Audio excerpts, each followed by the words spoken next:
Ave Regina, Mater misericordiae, vita dulcedo, estes nostra salve. The Lord be with you. A reading from the Holy Gospel according to Mark.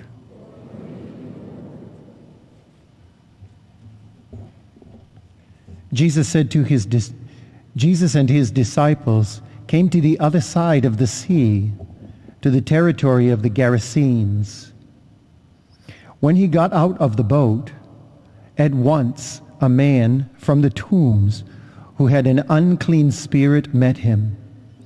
The man had been dwelling among the tombs, and no one could restrain him any longer, even with chains. In fact, he had frequently been bound with shackles and chains, but the chains had been pulled apart by him, and the shackles smashed. And no one was strong enough to subdue him. Night and day among the tombs and on the hillsides, he was always crying out and bruising himself with stones. Catching sight of Jesus from a distance, he ran up and prostrated himself before him, crying out in a loud voice, "What have you to do with me, Jesus, Son of the Most High God? I adjure you by God, do not torment me." He had been saying to him, "Unclean spirit, come out of the man." He asked him, "What is your name?" He replied, "Legion is my name.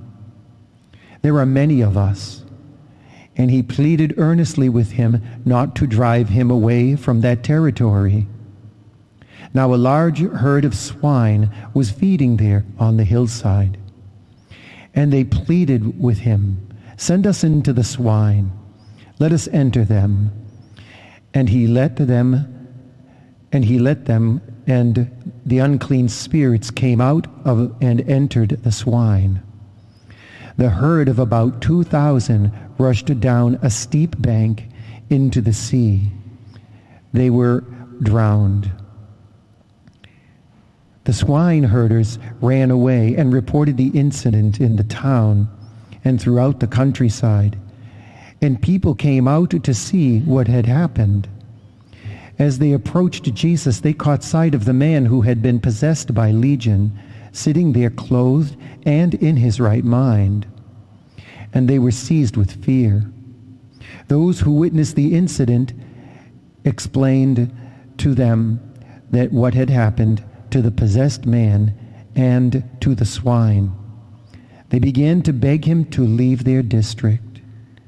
As he was getting into the boat, the man who had been possessed pleaded to remain with him, but Jesus would not permit him to but told him instead, "Go home to your family and announce to them all that the Lord in his pity has done for you." Then the man went off and began to proclaim in the Decapolis what Jesus had done for him, and all were amazed. The Gospel of the Lord.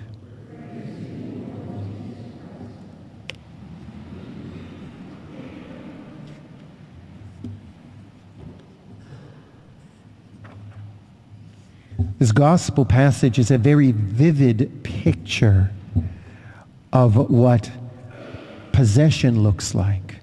One of the traits that someone is fully possessed is that they have an unusual strength that is not only unusual but apparently unreasonable. This man could tear chains apart, if you can imagine that. And so here we are with this possessed man, but we're going to back up to the letter to the Hebrews, where you hear about all the Old Testament martyrs, how evil afflicted them, how they were being put to death. It says they were sawed in two, put to death by the point of a sword. And the author of Hebrews goes on to say, the world wasn't worthy of these kind of people. They were so heroic for the faith. They would not renounce their faith.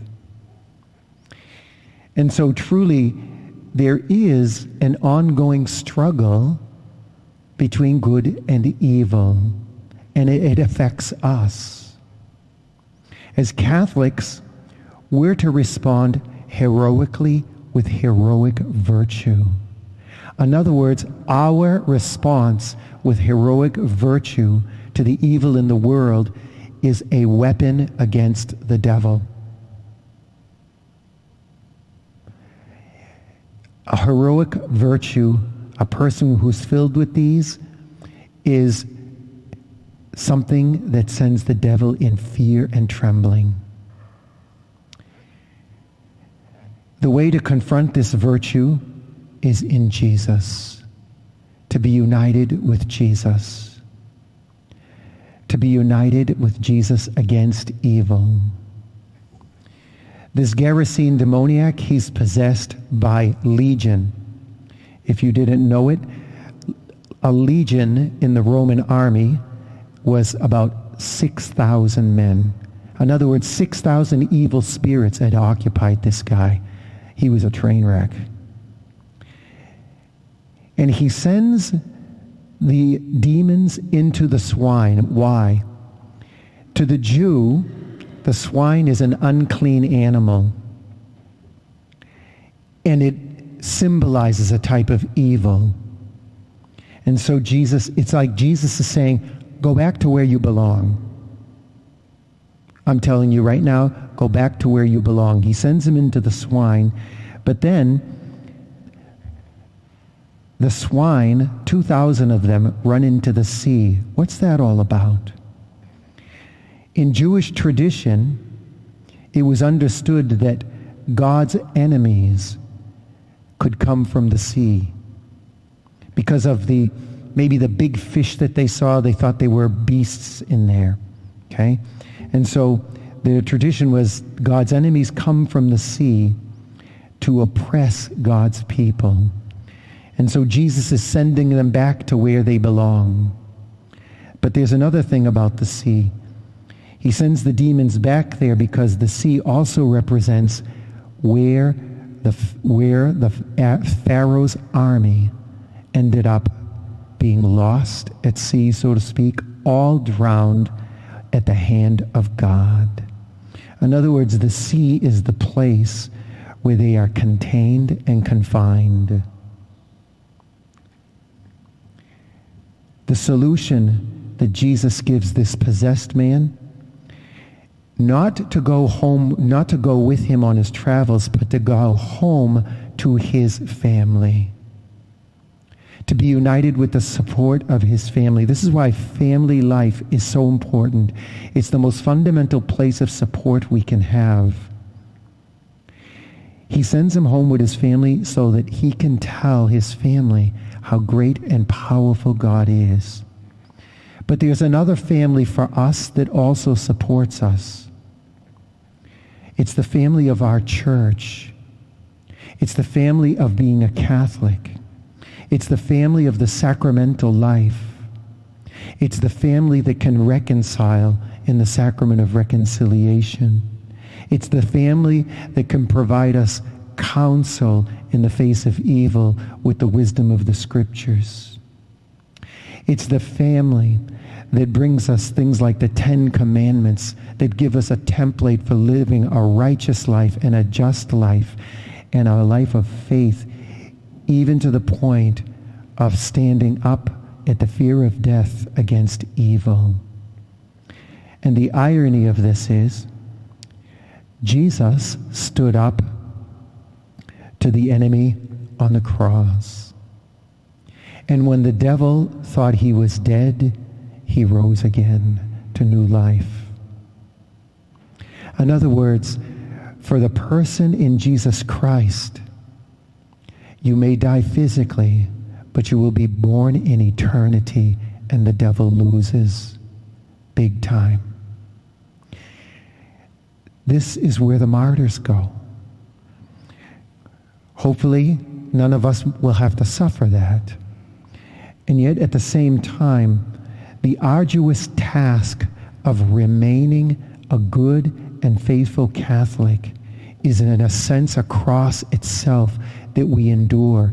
And as we do that, we become not only an enemy of the devil, but we become a foe to him. He cannot stand us.